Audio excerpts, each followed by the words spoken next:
Okay, so we're diving into something that's, well, it's been all over the news lately and people are talking about it. Prepping. You've got the Ultimate Guide to Prepping and Survival Guide 2024 on your list. And I gotta say, it's got me kind of curious. What's got you thinking about self-reliance these days? It's really interesting how prepping has gone from this fringe thing to something everyone's talking about.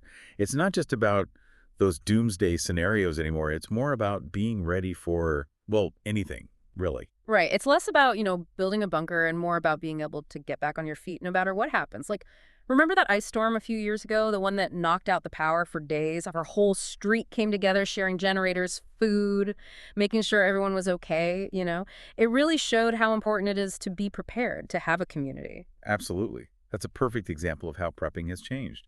It's not about isolating yourself. It's about being aware of the risks in your everyday life, whether it's a natural disaster or the power going out, even losing your job, and then doing something to be ready. Okay, so less the world is ending and more ready for anything. I like that. Both guides mention the rule of threes.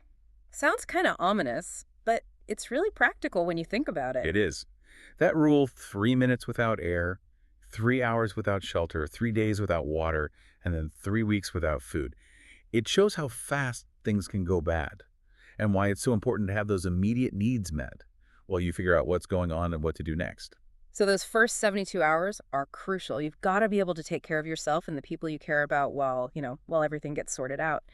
Speaking of taking care, the Ultimate Guide really gets into those basics. Water, shelter, first aid. And it really stresses the why behind them. Hmm. Like having a ton of water bottles is great, sure. But what happens when they're gone? Knowing how to find safe water and make it drinkable, that's real preparedness. So it's one thing to have a full toolbox, right? But it's another thing entirely to know how to use the darn thing. I'm starting to see why just having stuff isn't enough. You need the know-how to back it up. Exactly. And Survival Guide 2024 gets into that too, especially in the section about being mentally prepared. It talks about how important it is to be resilient, to stay calm, think clearly, and be able to change plans when things go wrong. That's the part that always gets me, the whole mental side of survival. Because let's face it, if you panic, you're going to make bad decisions, right? So, how do these guides recommend building that mental toughness? Well, I think it's about changing how you think, going from fear to feeling like you've got this. Both guides talk about ways to deal with stress, like mindfulness and breathing exercises, things that can help you keep your cool when things get intense.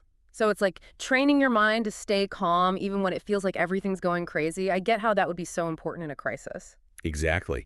And it's not just about handling stress in the moment. It's about becoming more resilient over time, Yeah. learning to deal with challenges, solve problems, stay positive. Those are all skills that help you in everyday life too, not just survival situations. It's like being able to just roll with it? And both guides really seem to agree that prepping isn't about waiting for the world to end. It's about building a life that can handle anything. Absolutely. And a lot of times that starts with learning practical skills, like the Ultimate Guide has a whole section on finding and purifying water. They even show you how to make a solar still yourself. Imagine you could have clean water even if your usual supply is completely gone. That's amazing. And it's not just about surviving in the wilderness either. Survival Guide 2024 gets into things like basic home repairs, cooking from scratch, even starting a garden. Stuff we might not think about much, but they could be lifesavers if things go south. Right. And what's really cool is that those aren't just survival skills, they're life skills. Yeah. Knowing how to fix a leaky faucet, make a meal from what you've got, grow your own food, those things make you feel more capable in so many ways. It's that feeling of, I can handle this, right? Knowing you can take care of yourself and your people no matter what.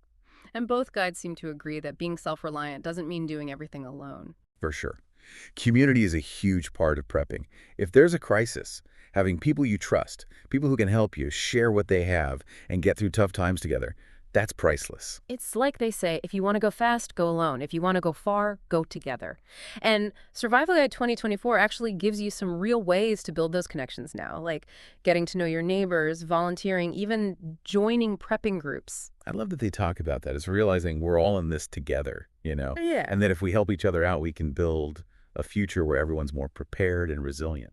After really getting into these guides, the whole idea of prepping doesn't seem so much like, doomsday preppers anymore. It's more like, well, Just being prepared for life. It's not about becoming some survival expert overnight. It's about taking small steps, learning a bit at a time, building those skills and connections so you can face the unexpected and feel confident about it. It's about shifting your perspective, yeah, from what if the worst happens to I'm ready for anything. And it seems like these guides both really want to show that prepping isn't just about surviving, it's about thriving. Totally. It's about having a life where you feel confident, capable, no matter what life throws at you. Yeah, it's about taking control of your well-being, creating the future you want. It's funny, right? We usually think of prepping as being afraid of something. But what if it's actually a way to have a more connected, meaningful life? Hmm. Imagine being the person everyone goes to in your community, the one with the skills and knowledge to help when things get tough. That's pretty powerful. That sense of purpose that comes with prepping is really something. It's not just looking out for number one, it's about being part of something bigger, a community that's there for each other. It really makes you think differently about self-reliance, doesn't it? It's not about going solo. It's about coming together, sharing what you know, building that resilience as a group. And that really fits with how prepping has changed.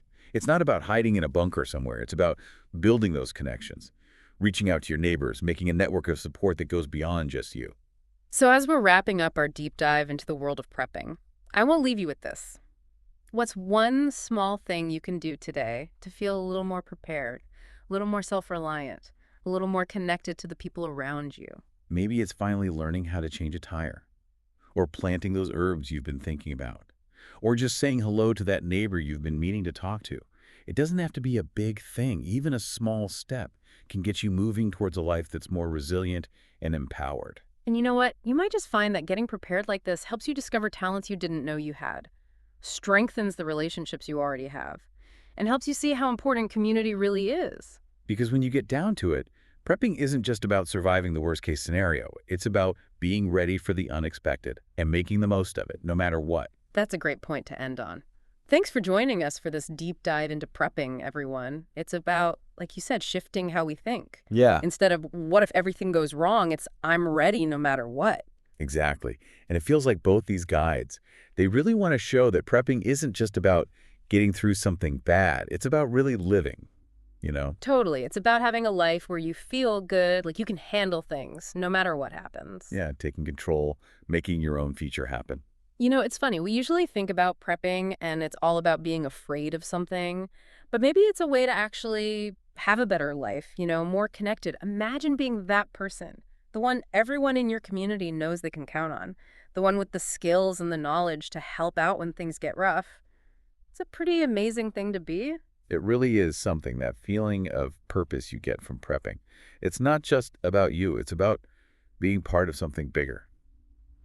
People looking out for each other. Makes you see self-reliance in a whole new light, right? It's not about being on your own. It's about coming together, sharing what you know, building up that strength as a group.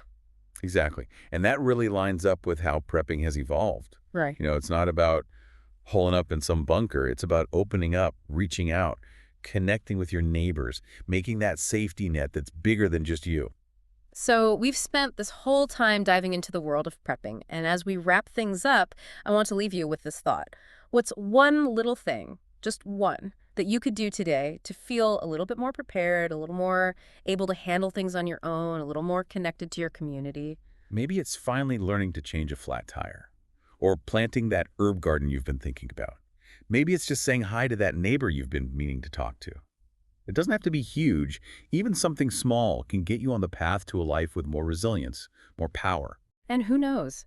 You might find that getting prepared like this, it helps you find talents you never knew you had, strengthens the relationships you've already got, and helps you appreciate just how important it is to have a community.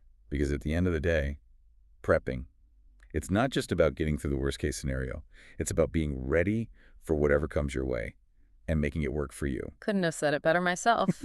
Thanks for joining us for this deep dive into the world of prepping, everyone.